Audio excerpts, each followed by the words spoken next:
Hello and welcome to the Fourth Down Fiasco. I'm your host, Tanner Vinsky, and with me is my co-host, Danny Weber, and we are here to greet you in the days of the Rapture. So I hope everybody's excited about not getting atomized, but we never know. It could be PM, so maybe we're going to get atomized. And for all the sinners who don't get to go to the gates of heaven, thanks for watching this episode after we died. Well, I don't know if we can really call it die, but, you know.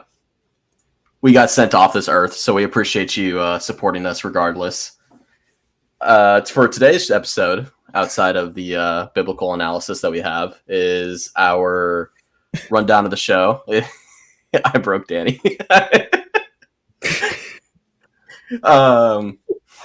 We're gonna briefly talk about ELF news. There's a little bit. There's not a ton for ELF right now. Obviously, season just ending. There's not going to be a ton to go over. We're then going to talk about all three of our teams. Jordan didn't want to be here because his team got fucking smacked, so he decided he was going to take this week off. Danny's team also got fucking smacked, but he took it on the chin and he's here. I'm here. I'm not a child. Say I'm not a baby. We're going to get through that. The Bears. So yeah, that's true. So we're going to get through that. Then we're going to go over brief fiasco awards and then pick'ems, and we'll wrap it up from there. Sounds great. Sweet. So what is our ELF news, Daniel? No, very little ELF news. If you're in the ELF sphere, you probably saw it. There was an announcement saying that the Milano Seamen were coming back to the ELF next year. And then they quickly turned around and said, no, that's not true. So who knows what's going on, just like with the league and with everything going on. So, yeah, the whole new transparency thing is going great. Well, right? Going great. Hey, great news for me when I saw that was a fake out because, goddamn, I am a Milano Seamen hater, so I was not excited to see them come back. Oh. No, there's a rumor that there's a different Milano team coming in. I don't know. There's no really full legs for that. But I know with some of our Italian friends, they really fucking hate the Milano Seamen too, like their ownership and how they handled it. So, no, yeah, I mean, the name doesn't help anything. No, it really doesn't. But no, yeah, the last time I heard anything was we were supposed to hear an update from the EFA in 2 weeks, and that would have been the beginning of this week. And now we are halfway through the week because this goes out on Wednesday, and we still haven't heard anything. So yeah, so we'll find out. I'm still holding out hope that there's a league next year. I don't see why there wouldn't be. They have the momentum. It'd be dumb to stop it, but who knows? There's definitely going to be a league. Yeah, we don't know what it's going to be named. Is really where we're at right now. I'm still all for Red Bull ELF. Buy the name. Yeah. Get Red Bull to sponsor it. Get someone to sponsor it.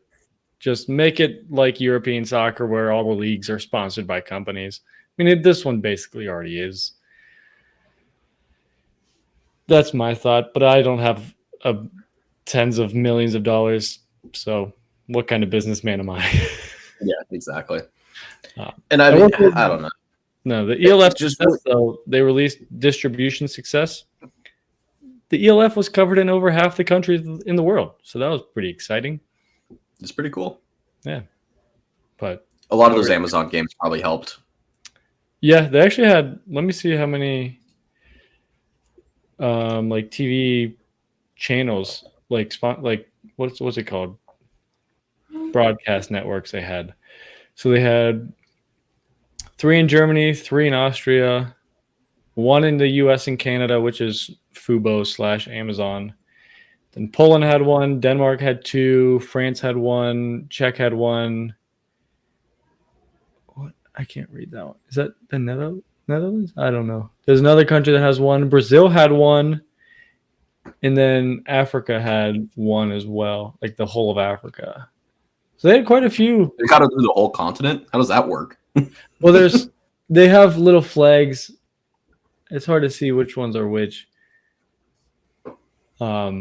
But there's 4 countries out of Africa that had broadcasting rights. Okay. And then obviously Days In is currently in over 62 countries. Nice. So yeah, Days in itself, or Game Pass was used in 108 countries, just itself. Cool. Yeah. Well, that's good news for the ELF. Yeah, I mean, it's there. You just need better management. We've been saying it since we started covering this league.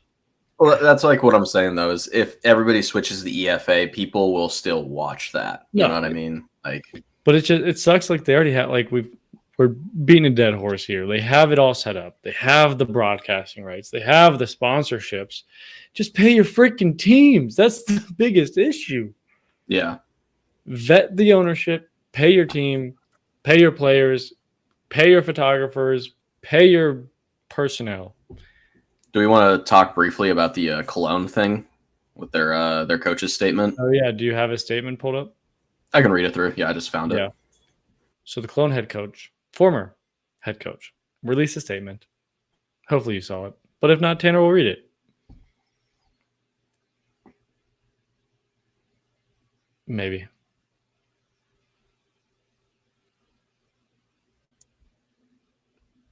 So,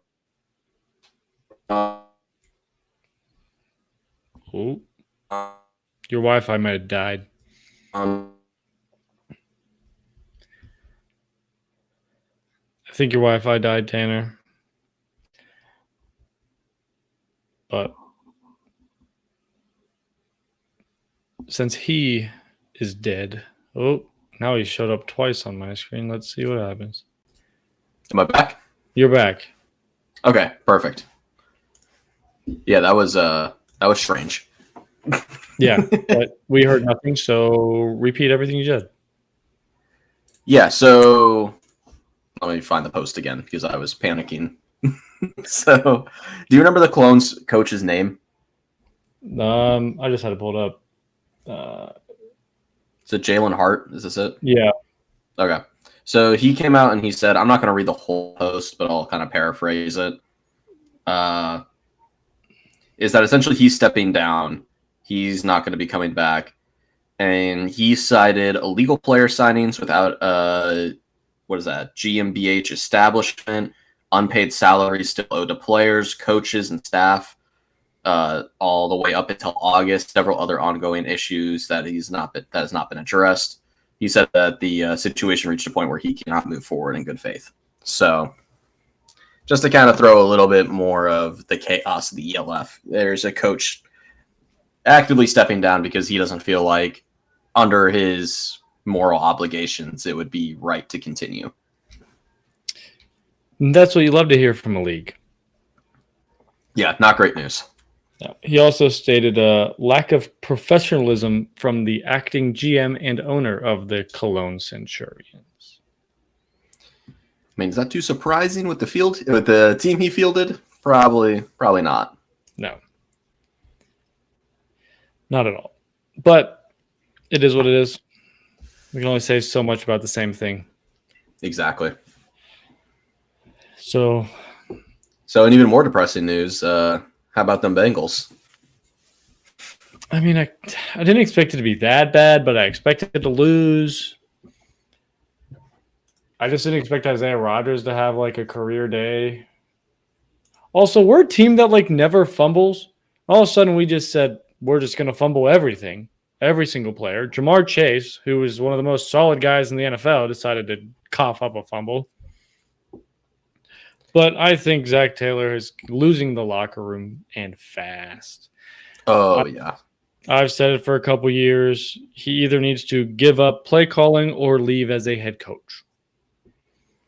So the big thing that stands out to me in the last couple, like the start of the season, is how inefficient Chase Brown has been on the ground. Like, well, what did he have this week? Because I think he definitely had positive. Right? Chase Brown literally touches the ball and then gets hit. Yeah. Like he literally can go nowhere. It's not like he can't read holes like what is it, Swift? It's like Chase Brown is good if you give him any type of room. Any sort of help. Literally. It's like set, hike, handoff, hit. Like there's nowhere to go. because our O-line is just that bad. And we have No, invested it's so bad. so much money into it. It doesn't make sense. No, and I Oh, mean, Jake Browning has been throwing picks left and right as well. Like there's just not enough time for the offense to develop anything when the O line is just constantly letting up pressure. And like you said, with the play calling being as like, I don't know what's the best word, atrocious. simple, like as like rudimentary as it is, like defenses are just able to read it, you know? And when you're in a situation like that, it's a miracle that the Bengals scored 10 points this game, to be honest. It really is, because they were, they're playing prevent in the fourth quarter to not injure any of their own guys, Like, Yeah. But like Jake Browning leads the NFL in interceptions in a game and a half. yeah. In my opinion, and I said this last week, I'll say it again. I tweeted it, I've texted it. If we're going to have a guy throw interceptions, let's bring in a man known for it. Yeah. Because he will be more exciting to watch him chucking up 60-yard bombs, for Jamar Chase or T. Higgins. Might end up in the hands of other players. But that'd be much more exciting to watch than Jake Browning throwing 5-yard out routes that are getting picked off. Yeah, exactly.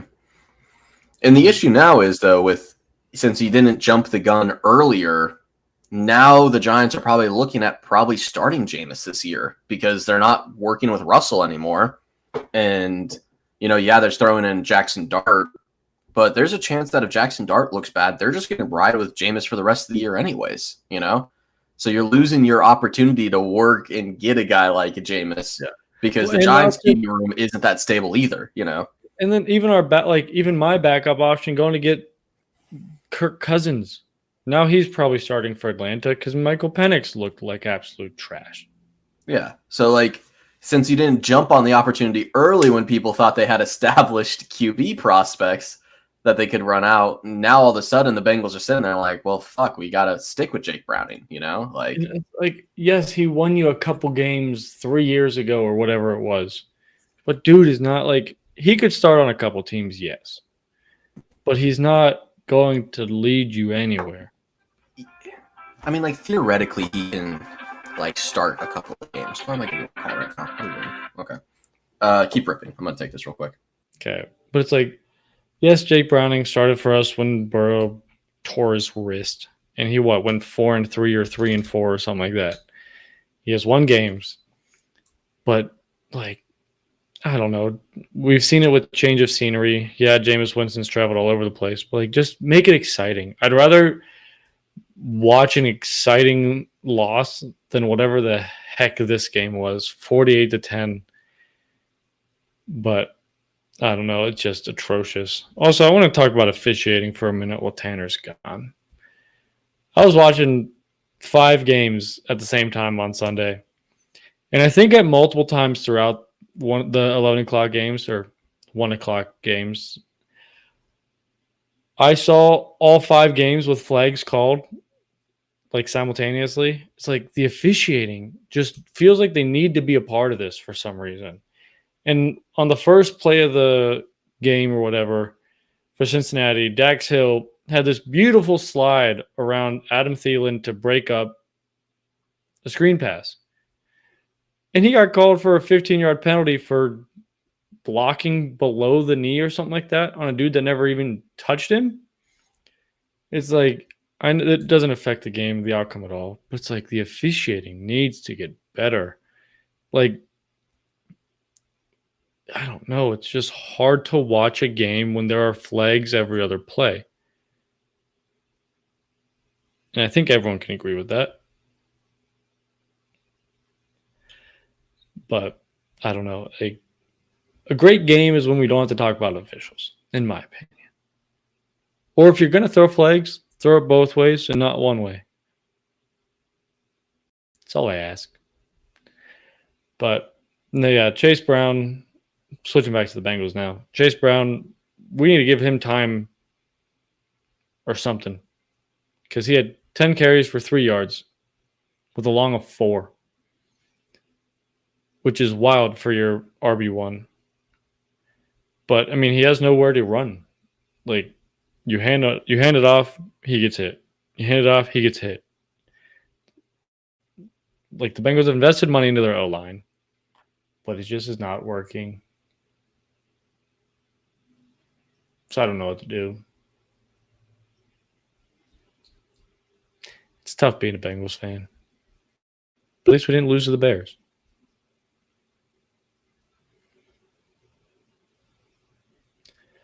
But while Tanner's gone, because I don't know. Carson Wentz, we'll talk about the Vikings real quick. Carson Wentz, he looked all right.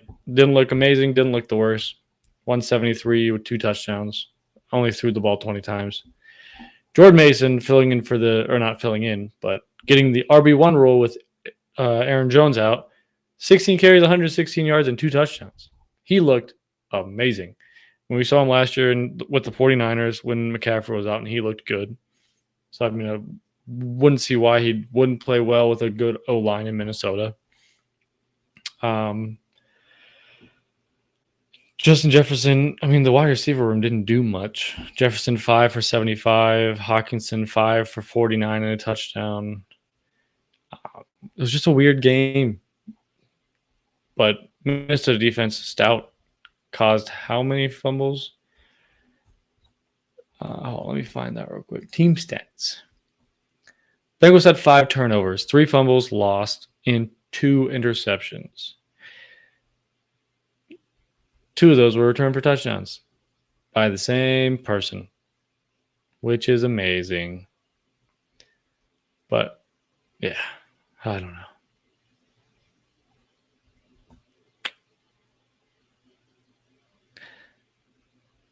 Somehow, though, the Bengals are still in top of the AFC North. I'll give them that. But while Tanner's gone, let's talk about a different game because we only talked about 3 games today. So let's find another one. Let's talk about Baker Mayfield. We're a pro Baker Mayfield podcast here. I saw a stat the other day over the last 3 seasons. He's statistically one of the best quarterbacks. I'll take it. Baker Mayfield, 3 games, 3 game-winning drives. This one against New York, not the best stat line, but 233-1. So go Baker Mayfield. All right, I'm back. And now Tanner. Good. I was about to go on a Baker Mayfield rant. Oh, nice. Hell yeah.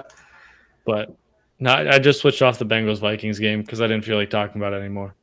Oh, no, I do not blame you. I do not blame you. If I was in your shoes, I would. A referee rant.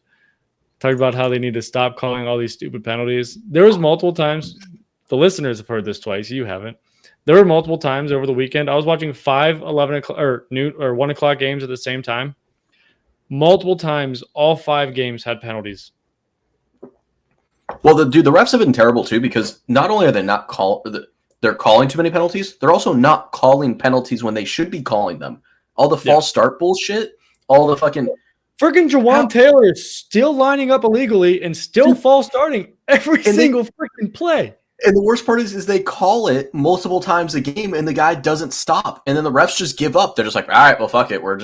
He's going to keep doing it. It's like, no, what do you mean he's going to keep doing it? Fucking call him. Tell him call a penalty on him every single down. It's okay. Eventually he'll fix it. Yeah. The one that pissed me off was on the first play of the Bengals-Minnesota game. Dax Hill had this beautiful little slide around Adam Thielen to pop up and tackle the other wide receiver to stop the screen. And they threw a personal foul block below the knee on because they thought he hit Adam Thielen. And if you watch the replay, he's 2 feet away from the guy. But Adam Thielen threw a huge hissy fit to the ref and got a flag for it. And then, of course, they're not going to pick the flag back up after they throw it. It's you can watch the replay, look up in the stadium and see him not even touch the guy. Because we give the ELF a little credence because they don't really have that much technology. They're usually mostly just using their eyes. They don't have a replay booth or anything.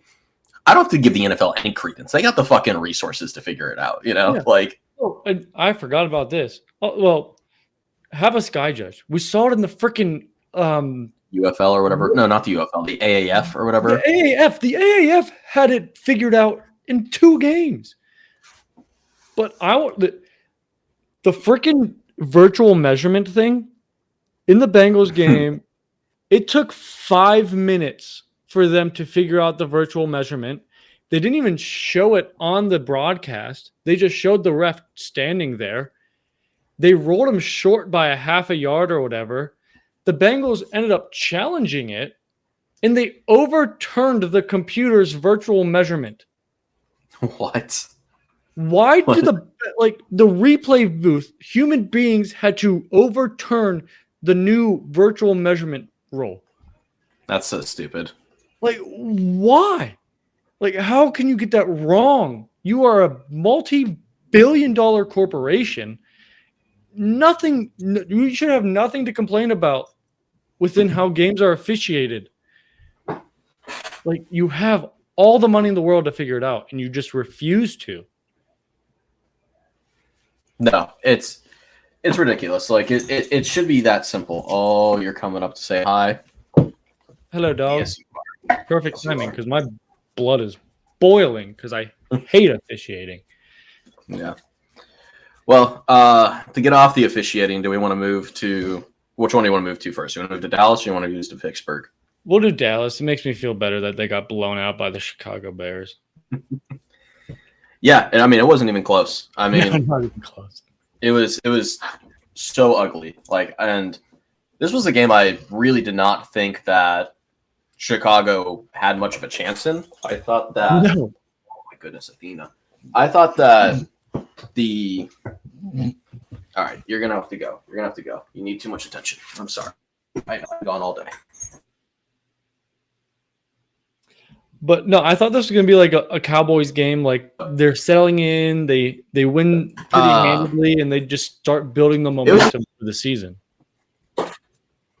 Yeah, but I mean that defense. I mean, it's exactly what we told Jordan before the season started. Like this defense was going to be cosmically bad after Micah Parsons was traded. You know, like, and it's true. They are cosmically bad. Like, they're terrible. Like, fucking Caleb Williams looked like an MVP candidate this game. Like 304. Mr. Acrylic was going insane. Like, there was nothing they could do to stop him. Like, Mr. Acrylic is wild. It's crazy because, like, I still think Caleb Williams, potential wise, can, like, he has so much potential as a QB just because of, like, his arm strength and, like, a lot of the QB intangibles, right? Like, I still have a blind optimism that Caleb Williams will figure it out. However, through the first 2 weeks, he didn't look anything like this. And then against this defense, he tore it apart. And I guarantee when the Bears go to their next game, I'll have to look at their schedule real quick. But when the Bears get to their next game, it's not going to look as, like, Caleb Williams isn't going to look this good. Well, actually, Caleb Williams might look this good against the Raiders. Against the Commanders, though. We'll see. Yeah, exactly. So there's a little bit of hope for – I mean, this is a season saver for Chicago, first of all. Like, their vibes were in the dumpster the first 2 weeks. Like, things were looking terrible. And now all of a sudden they beat the shit out of the Cowboys. And it's like, okay, like, we actually might have something here. Now, do I think they're a playoff team? No, I don't think they're going to be able to make it there. And now what I can tell you confidently is Dallas is not a playoff team either. Whose defense? I wish we could see the 24-25 Bengals defense versus this Cowboys defense. The game would have to be like 75-70, right? Probably. I mean, I still think the Cowboys defense, I would probably still give an edge to just because, like, they have pieces there. Are they fully healthy? Like, do they have all their starters? I actually don't know if the Cowboys are fully healthy. Because the Bengals didn't last year. We had a lot of starters out. Yeah.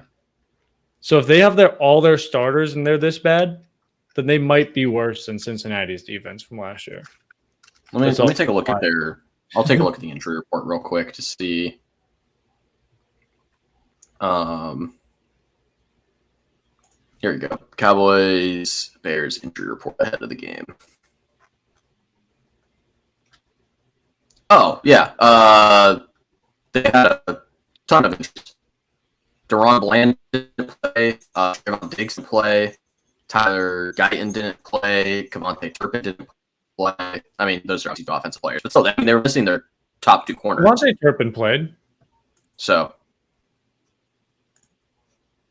Maybe he got put into the game. Turpin had a catch. I know that. But yeah, Overshone was out on the 16th. But until the 21st, the injury report only showed Trayvon Diggs is questionable and Kenny Clark is questionable.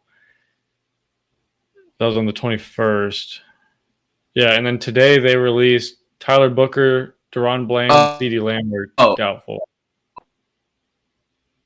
Tanner's gone again. Man, I thought my Wi-Fi would be bad today.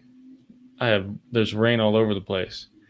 But so they're not missing many starters. So I think I'm biased. This defense is worse than the Bengals last year. Because if we look at the box score, he said Turpin. Yeah, Turpin had 1 rush for 4 yards and then 2 catches for 64 yards. What were you saying? I don't know what's happening on the internet, man. The only one that was listed as that was Deron Bland. The other guys were questionable that I was reading off. So, but not having your what is that, cornerback 1 or cornerback 2 for the game, pretty tough. Yeah, let's see what he's listed on the depth chart.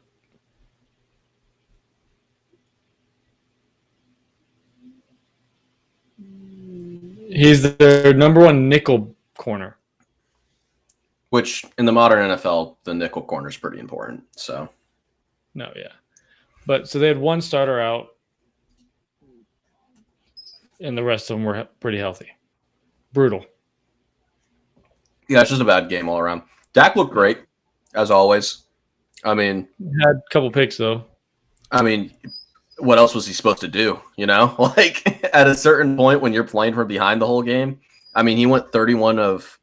He threw the ball fucking 40 times, man. He went 31 of 40 with 2 picks. Like, you really can't ask for a whole lot more out of your QB. And he was putting in spots. You know, his receivers were doing the same shit, not bailing him out, not doing what needed. I mean, also, they didn't have CeeDee Lamb for this game, which didn't help either. No, but look at the receiving list. 13 receptions for Jake Ferguson. Hopefully you started him in a tight end super plus league. Because I'm in a league where tight ends get 2 points per catch. Holy cow. God. Yeah. That'd be 26 points just off receptions and then 8.2 points off of yards. Yeah, I started Ferguson, I think, in 2 leagues this week. And I think I lost both of those, which is funny. But yeah. But this is why I don't play in full PPR leagues. Because 13 catches for 82 points should not net you 20 points. I don't know. I'm kind of a PPR truther, but nah. I did PPR my entire life up until college, and then I was like, half PPR. I don't know. I don't know why I like PPR. I think I just like seeing the big numbers. I think that's just how my brain associates with it. I'd take out PPR, but then I give my quarterbacks 6 points for a passing touchdown instead of the standard 4. It's fine. Some numbers are inflated. Yeah. I mean, regardless, I don't think there's a whole lot more we got to talk about here with Cowboys and Bears. Bears have hope for the season. Cowboys just lost a ton of their hope, and I don't expect to see either of these teams in the playoffs. Leave me alone. Go out of here.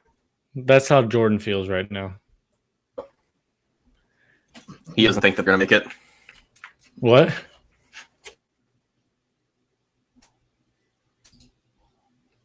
Tanner's Wi-Fi. Oh, what did you respond to with that? Did you hear my dog whine? Yeah, I said that's how Jordan feels. Yeah. So let's move on to Pittsburgh. The only one teams to win. How you won this game is beyond me. Well, we won this game because we had 5 fucking turnovers. Yeah. Patriots just kept shooting themselves in the foot. How many times did they have the ball at the 2-yard line and then fumble it? And they fumbled it. Yeah, no, I mean, the Steelers' defense came out to play. They saved the game, and our offense looked fucking horrible. Why Ramondre Stevenson was allowed to keep touching the ball was beyond me. Dude, I don't know why they didn't just at some point they just had to take Antonio Gibson and Ramondre out of the game, but they kept giving them touches, and they both fumbled twice, I think. Yeah. You have a rookie with Henderson, he's not being efficient, but fuck it, at least he's not fumbling the ball, you know? He had the most carries. Stevenson had fumbled twice on 4 attempts. Yeah, that's horrible. And I think didn't in Gibson the red fumble zone, twice? I believe. What? Didn't Gibson also fumble twice? I think so. I don't know. The Patriots lost 4 fumbles. Yeah. How do we look up who fumbled? Yeah, I don't know why this isn't showing that. I'll find a different box score.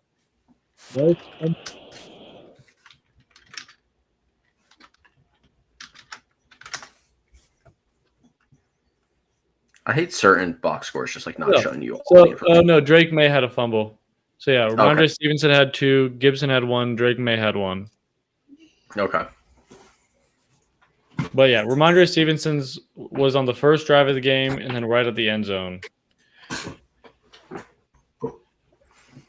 No, I mean it was a terrible game from New England. It was also a terrible game for us, to be completely honest. How you guys walked away with a win is wild. I did not feel good about the Steelers coming out of that game because, I mean, I felt good about our defense for sure. We really figured it out, but we were still struggling. I mean, Drake May, I think at one point had 13 straight completions. 14. He was able just to 14. He was able just to find anything he needed, and I don't know, man. The defense still worries me. I'm glad that they still have the big play potential available to them. And Rodgers, he had his ups and downs this game, but there's just not enough time in the pocket. And when our offense, it's just the Steelers offense, since Ben has retired, we have our fade routes on the end, or our corner routes, however we want to do it. We just have the sidelines, and then we run the ball, and we do nothing in the middle. We don't run any slants. We don't run anything. We don't run any crossers. We don't run anything that attacks the middle of the field. And it drives me fucking insane. Because do you think it's Mike Tomlin not wanting to get his wide receivers killed and get given CTE? Because you guys kind of stopped doing that after Antonio Brown. Yeah, we really did. I mean, I think our offensive play calling we just had terrible OCs. And Arthur Smith has been our best one, but Arthur Smith plays 1940s football. He wants to run the ball. He wants to attack the sidelines. He doesn't want to do anything in the middle of the field. We have one of the most accurate quarterbacks of all time. Give him routes that go in the middle of the fucking field. He's going to be able to find people that are open, and our receivers can run them. It's not like we just only have baseline speed receivers. So I don't get it. If we would just open up our fucking playbook just a little bit, we could actually get something going, but we just refuse to do so. And then we spend... And I don't know. I hate how much this offense moves between Kenneth Gainwell and fucking Jonnu Smith. We just have better players outside of that, but Arthur Smith loves both of those guys. So we just keep drawing up plays for Gainwell and Jonnu Smith. And it's dude, just we have a fucking 6'10" tight end in fucking Darnell Washington. Dude, I was so mad that you guys drafted Darnell Washington over Cincinnati because I wanted him so bad. And you guys have not used him in the 3 years you've had him. And it use him in the end zone. So sad for him because he would have been so utilized as a 6'10" wide receiver. No, we should I liked when we had Freiermuth and Darnell as the backup because we can then draw up more plays for Darnell, but we just have so much offense dedicated to Jonnu Smith, and I just Jonnu Smith doesn't move the needle for me. No. And I mean, I still hate that we traded Pickett because this offense would look so much better if we had DK and Pickens, And Calvin Austin's been great, but we desperately need a wide receiver too. And Calvin Austin's a slot guy. And I like him in the slot. I like him as a speedy option, but he shouldn't be playing wide receiver 2 reps. And it sucks. But No, yeah. I mean, fuck it, top of the division. Somehow we're both top of the division. Yeah. This is wild. With both I love negative Cleveland. point differential too, by the way. Yeah. Oh, I'm sure. But no, yeah, like when you guys traded for Metcalf, I think I said this last week, but when you traded for Metcalf and you still had Pickens, I was like, okay, that's a scary offense. And then you guys, for whatever reason, just traded Pickens right away. Nope. Fuck that shit. Yeah. But you guys are very lucky that you played New England this week because I don't think you would have walked away with a win if otherwise. Or even if New England without Ramondre Stevenson. I mean, the issue was like our offense just I don't know what it was. Like week 1, we had our offense killing the Jets, and then we can't do it anywhere else. And I mean, guarantee the Jets suck. But I don't know. I'm curious to see how it's going to go against Cleveland. That game is going to be ugly as hell, dude. I'm telling you right now, like that game. Dude, Cleveland's defense looks terrifying. Oh, actually, we don't play Cleveland next week. We play the Vikings next week. That's still bad. There's a lot of factors going with us in that regards, in the fact that it's an international game, so we're playing in Ireland. So that's always going to lead to some chaos. And is it at the same stadium as the college football game? I think it is. Better wear some long cleats. Yeah, so I think we're going to have some benefit there.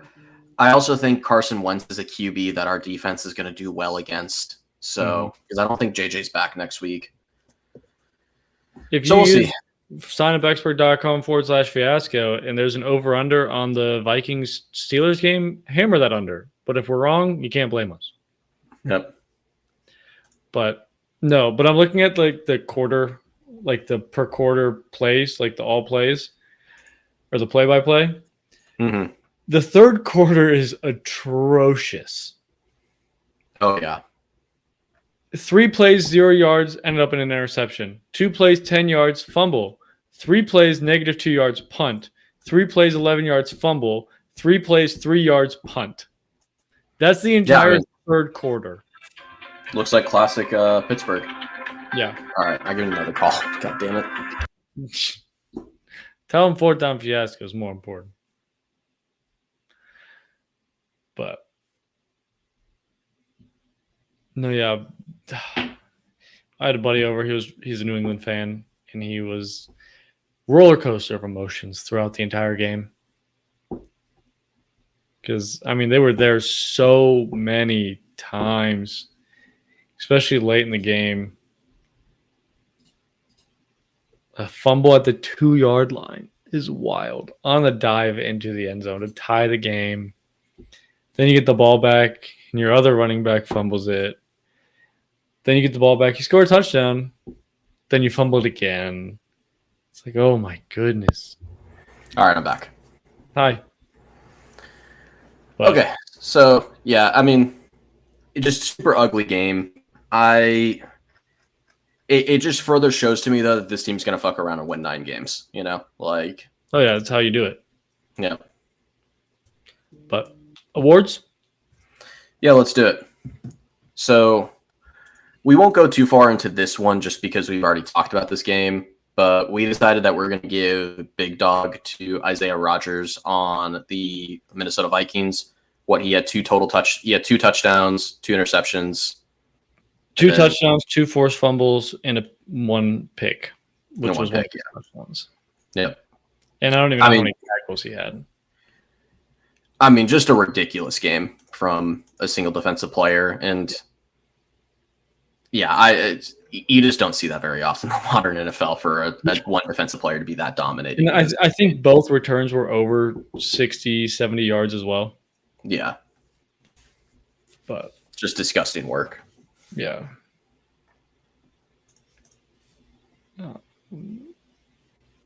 He had 3 solo tackles as well, and 2 pass breakups.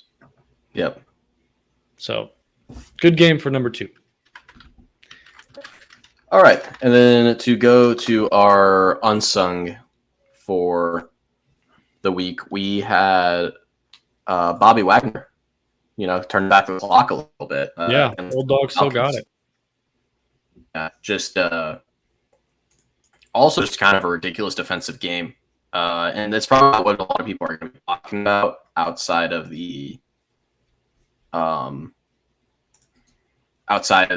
everything else that happened. This is awesome. This website's only giving me offensive stats. I just had it pulled up. All right. Bob Wagner, 11 total tackles, 6 solo, 2 sacks, 2 tackles for a loss, and 3 QB hits. Yeah. I mean, just all over the fucking field, dude. And, what's it called?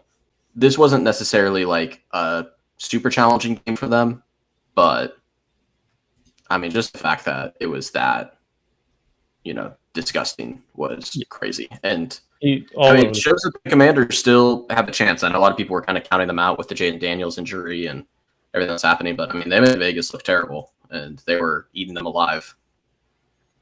Yeah. But so congrats, Bobby Wagner. Old dog still got it. Yep. And then Mr. Fiasco. One of my top quarterbacks from the draft last year. This is why I'm not a scout.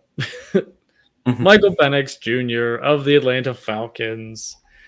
He had an atrocious game, along with the entire Falcons organization. Because, Tanner, you said they didn't get past the 30-yard line? It was either the 30 or the 40. I mean, it was bad. Like, they did nothing against Carolina. And Carolina does not have a staunch defense. No, not at all. They made their defense fabulous. Yeah, I mean, they made their defense look like one of the best in the league. And that's not at all. I think Carolina has one of the worst defenses in the league. So I would agree with that. And what's funny is they did all this with 0 sacks. They didn't sack Kirk Cousins or Michael Penix once.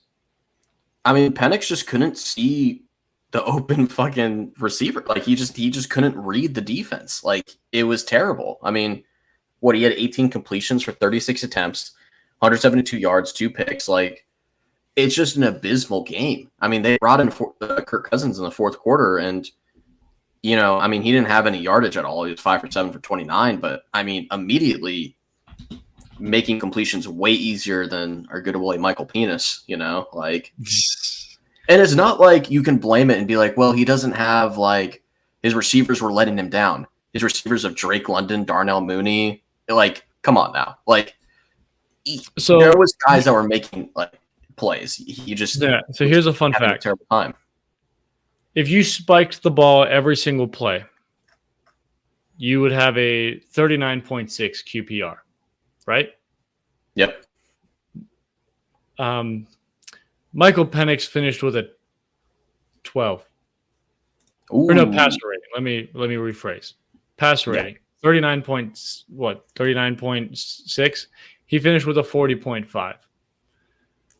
Okay, so he was just barely better than if you spiked the ball in every play. Yes. Good work. Good work. You like to see that from your starting QB. Yeah. But I will say Bryce Young didn't do much better. 121 yards with nothing. But I mean, to be fair, right? he didn't have to do shit. No, a win's a win. Yeah, he had a touchdown on a rush, but that's what's so crazy looking at the Panthers fucking stat block is like none of their team had very impressive stats. Like if you showed me just the Panthers score, like box score, I thought they would have been blown out. Well, not blown out. Yeah. They had 2 touchdowns, so at least 14 points. But to see Andy Dalton in there with a negative 1 yard rush, Bryce Young 120 yards, 1 sack, 0 touchdowns, I thought they would have been blown out. Blown out. Yeah, it's insane that they put up 30 points this game, but they did. I mean, Atlanta just looked horrible.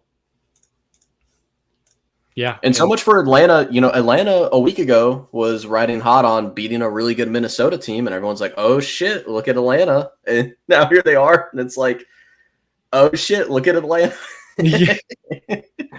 Complete 180. How you go from 22-6 belt whooping to Minnesota to 30-0 belt whooping from Carolina is wild. Yeah. I mean, there couldn't be a bigger difference, like. Watch them turn around and beat like Buffalo in 2 weeks. I mean, dude, I not. Who knows? But it would be hilarious. Yeah. I don't know. Atlanta. I mean, this is the Bucks division. I mean, they're playing on easy mode right now. Like they got 1-2 Carolina, 1-2 Atlanta, 0-3 New Orleans, and they're sitting there at 3-0. Like, yeah, they're running away with this division. And not an easy 3-0. They've won every game on a game-winning drive. Yeah. Oh. Dude, shout out Baker Mayfield, man. That's my boy. The NFC South is wild. I love the NFC South. It's been like this for a couple of years now, too. Yeah, it's just weird. So much fun. Hell yeah. Well, do we want to quickly move through pick'ems and wrap this up? Yeah, I said earlier before we started, let's make a quick episode, and we're 46 minutes in. Yeah, we're doing great. Yeah, easy. All right. Thursday night game. This one should actually be a little bit surprisingly good, I think. The Seattle Seahawks are visiting the Arizona Cardinals. Who'd you got? Give me Arizona. Really? Even though Seattle has had 2 like blowout wins back-to-back weeks, I just don't trust Sam Darnold. Interesting. I'm going to go opposite. I like Seattle. Arizona's weird. They lost. They should have beat the 49ers, and their clock management at the end of the game was atrocious. Like the 49ers tried to give the game away, and they failed to do so. So I think the Cardinals are a little bit of frauds. Kind of like the Munich Ravens, you know? Yeah, I don't think Arizona's going to be like a great team by the end of the season, but I just also don't think that NFC West is very strong right now. Outside of LA. I think LA is the strongest team in that division, and I mean 49ers are banged up. I don't really think Seattle's that great. I have Seattle and Arizona in pretty similar tiers. I just think I like Arizona's offensive firepower a little more. Even with James Conner snapping his leg? Even with James Conner snapping his leg, I think Trey Benson really has not been a bad backup for them. And I don't think he's going to fill in the role as nearly well as James Conner will, but I think he's going to have enough volume and make enough plays that it's not going to diminish them too badly. And also, I just like the rushing upside of Kyler Murray in a matchup like this because I saw how Seattle's defense played against Pittsburgh. I think Kyler Murray is going to be able to get pretty open on a lot of those design QB runs. So could be. Well, we'll see. The spread's only at 1.5, so it should be a close game. Yeah, should be a fun one. Yeah. Then another good one. Spreads at -2.5 to Minnesota over in Ireland. Minnesota and Pittsburgh. Tanner? Like I said, there's just too many weird contributing factors here that I just lean Pittsburgh because they just kind of come away in those weird kind of matchups. And also, I like the way we typically play against backup quarterbacks unless it's a Cleveland's Brown backup quarterback. So I think we'll do well against Carson Wentz. It's not going to be a fun game, though. It's going to be ugly as shit, and Boswell's probably going to win on a 94-yard field goal, maybe. Yeah, I feel bad for Ireland. But, yeah, this is going to be some weird game. Pittsburgh somehow wins. I agree. Hammer the under, like I said. Yeah, that 9-6 game is going to make the Ireland fans really ecstatic. Yeah, I'm glad we sent, Iowa State and Kansas State over there earlier this year just to follow it up with Minnesota and Pittsburgh. Yeah. Gotta love it. Commanders versus Falcons. We don't know if Jaden Daniels is back yet, but I don't think that makes a difference because I'm going Washington. Yeah, I agree with you. I think Washington's going to handle this one pretty easily. And if you use our link, the spread on ESPN Bet is only -1.5 to Washington. So, which I think is wild. All these spreads, because I was doing our pick'em thing this week. There's a lot of spreads that are 1.5, 2.5, and I'm like, I would just pick this team to win outright, and it's 2 points. Literally, the Cardinals 1.5 or Seahawks 1.5, Minnesota 2.5, Washington 1.5. Wild. Then you followed up with Buffalo playing the Saints at -16.5. Who you got? And are they going to cover the spread? Give me Buffalo, and I think they will cover the spread. I thought so last week, but they didn't. Dude, the thing is, though, New Orleans is a bad team. New Orleans is really fucking bad. And at least like for Miami, there's the division madness there, like where it's like, all right, you're playing a divisional opponent. You know how to scheme against you guys in your own division. And you're going to not open the playbook up as all that much. Oh my God. I mean, the only way I see the Saints like not losing by more than 17 points is if like Spencer Rattler has a phenomenal game. Like they're just going to have to keep up with Buffalo, but I think Buffalo is going to have their way with that New Orleans secondary. Like it's not going to be pretty. No, yeah, I think they should cover the spread pretty handedly, and especially at home. Like it's just going to be a bad game. Yeah. Then we get into another interesting one. Cleveland at Detroit opens at -8.5. So obviously give me Detroit. Detroit's defense has really turned it. I mean, the way they played last week against Baltimore, holy shit, that defense is terrifying. Yeah. And so I think preseason, I actually had the pick that Detroit was going to make it to the Super Bowl this year. And I think I'm still going to ride with that. I think Detroit is, I mean, that's not like this, holy shit, Detroit to the Super Bowl, right? But like, I don't know. I think there's a lot of pieces going well for them, even though they lost both their offensive and defensive coordinator. They still got their team. They're a lot healthier this year. And yeah, I think they're going to do well. I do think the Browns are going to find a way to keep this ugly, though, and stay in the spread. Yeah, I like Detroit. I think I'll take the spread, though. I think 8.5. It's only two. I think it's only two touchdowns. I mean, it's only 2 touchdowns. Yeah. I think they should win by 2. Now, this game did not think it'd be very interesting until this week. Carolina, New England. New England opens up at 5.5. Dude, this is actually tough. New England is at home.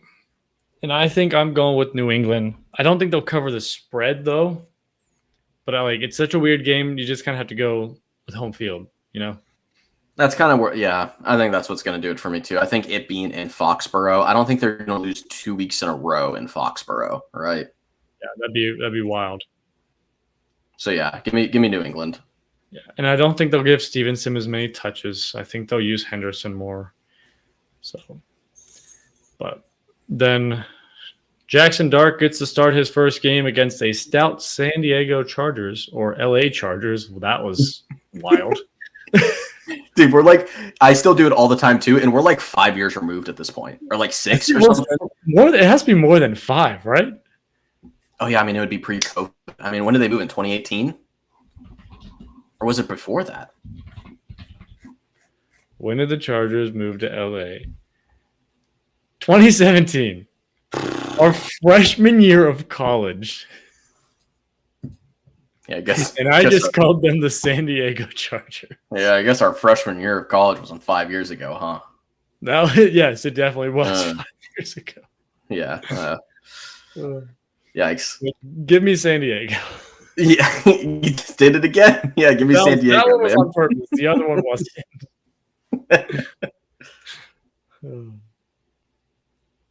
But who are you taking? Oh, give me San Diego. Yeah. 6.5 spread, yes or no? Yeah, I think they're going to cover. Justin Herbert's looking insane. Yeah. Poor Najee Harris, honestly. Dude, he's this is really insensitive, but somebody said that he's speed running to become a pirate. You know, he blew out his eye with a firework, and now yeah. That's amazing. Yeah. Oh, God. That's funny. All right. Our boy Baker Mayfield hosts the Philadelphia Chiefs. Yeah. Fuck Philadelphia. Give me the Bucks. Yeah. Give me the Bucks. Hopefully the NFL starts freaking calling the tush push. They said they're going to officiate it closer, and the right guard still jumped every single time. And guess what? If they would have officiated it better in the last game, the Rams would have won. Yep. So, fuck you, Eagles are frauds. All right. Both taking Tampa because Baker Mayfield, best quarterback in the NFL over the last X amount of years. Yep. Fact check me. It's true. One team's going to walk away with a win. Is Cam Ward going to get his first NFL win?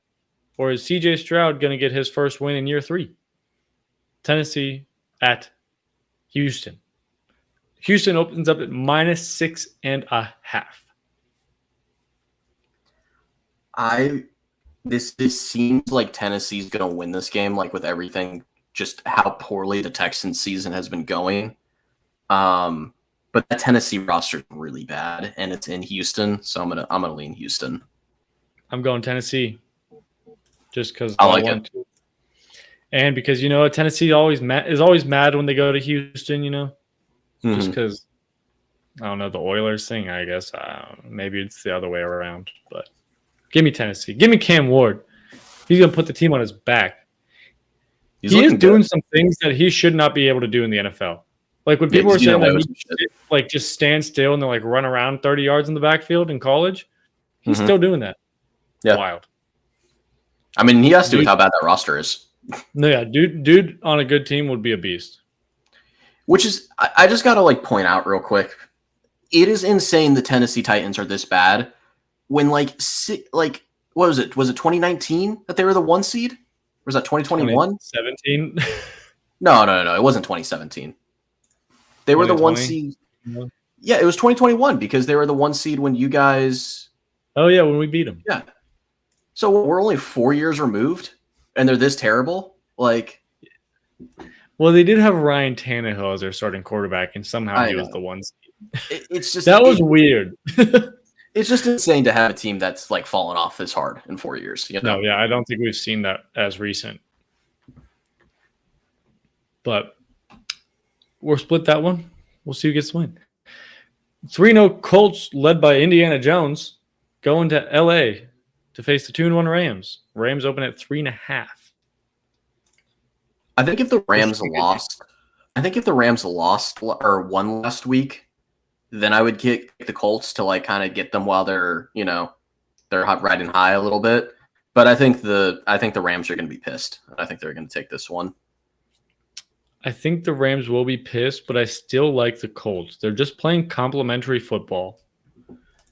Jonathan Taylor looks scary. And Daniel Jones just looks good. I don't know who, he just looks good. I don't know. Yeah, he turned into Peyton Manning. It's kind of crazy. Yeah. So, give me Indy. And then 2-1 Jacksonville versus the somehow 3-0 49ers. I kind of like Jacksonville. I like Jacksonville too. With how banged up the 49ers are starting to get, I think this is where they get their first loss. Yeah, they've kind of, I feel like they've lucked out, kind of like I said earlier, where they kind of tried to give away a win. But give me Jacksonville.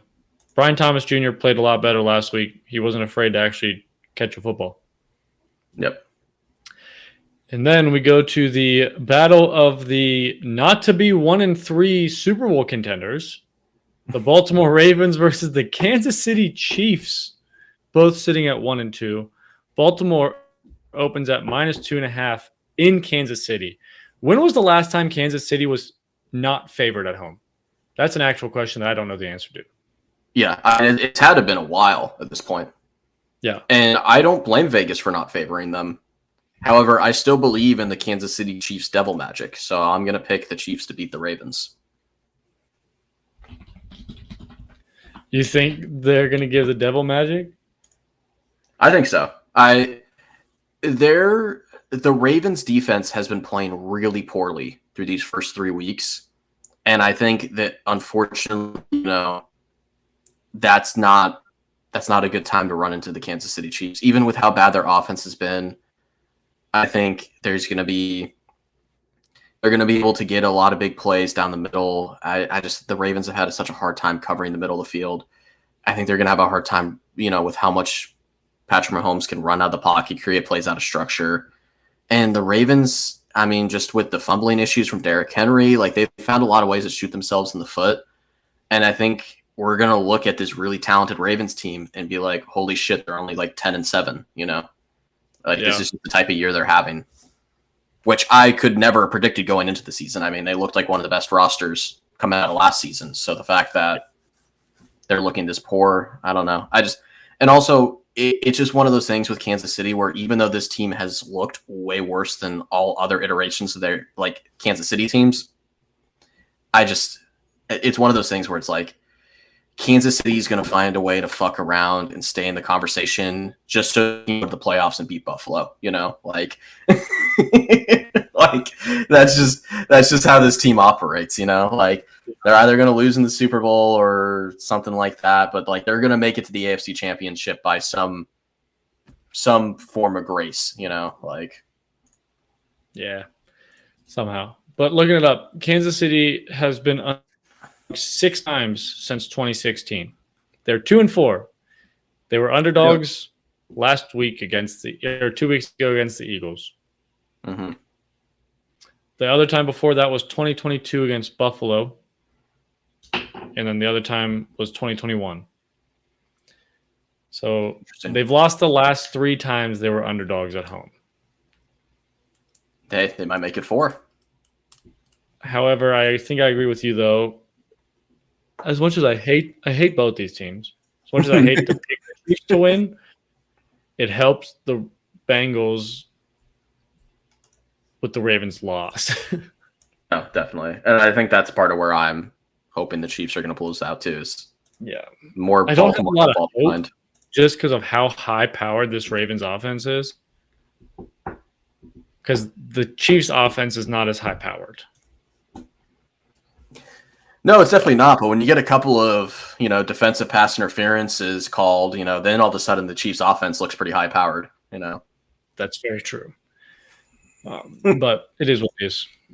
Both taking Kansas City. Crappy game. 1-2 Bears, the 1-2 Raiders. Somehow Vegas has favored Vegas by 1.5 points. I don't even know, dude. Honestly, like this is a tough one for me. After last week, I'm going to take Chicago. Yeah, I kind of want to take Vegas because it's in Vegas, but I just don't think that defense is going to do much against Caleb. So I'll take Chicago. And you can go to this game for as low as $249. I've always wanted to go to that stadium. I didn't get a chance to go there when I was in Utah. I mean, that still was. I got to stay next to it. I stayed at the hotel next to it, like the Holiday Inn. It's a cool stadium from the outside. No, I mean I've been to Vegas while it's been there and I've seen it, but I wanted to go catch a Steelers game, but they didn't play the entire time I lived in Utah. That'd be fun. But then another interesting game after last week, but I don't think this should be very interesting. 2-1 Packers versus the 1-2 Cowboys. Give me Green Bay and the 6.5 spread. I agree. Yeah, not much to talk about. Packers faced a stout defense last week, and now they place no defense this week. Yep. What a fun Sunday night game. Now we get to the Monday night games. The 0-3 Jets versus the 0-3 Dolphins. Yay. What a banger. What a banger. Both Monday night games are just What have they got on the spread here? What are this? Minus 2.5 to Miami. Yeah, I think I'm going to take Miami. That's in Miami. And even though, like, Miami's terrible, Tua, like, when in structure and when things are going right for Tua, he will have really good games. And, the Jets just suck. Yeah, I agree. Actually, you know what? Fuck it. I'm going to take the Jets. They almost actually just beat the Bucs. If Justin Fields is back, I like the Jets. Yeah. Because I like the Jets offense with Justin Fields over Tyrod Taylor, even though he hasn't done much. Yeah, absolutely. Just a feel kind of thing. But yeah, if Justin Fields is back, give me the Jets. Yeah, I'm going to take Jets. Fuck it. I mean, why not? I mean, the Dolphins suck. Like, I think with how close they played against the Bucs, like, I think the Jets could fuck around and win this game, I agree. They're just having fun, I think.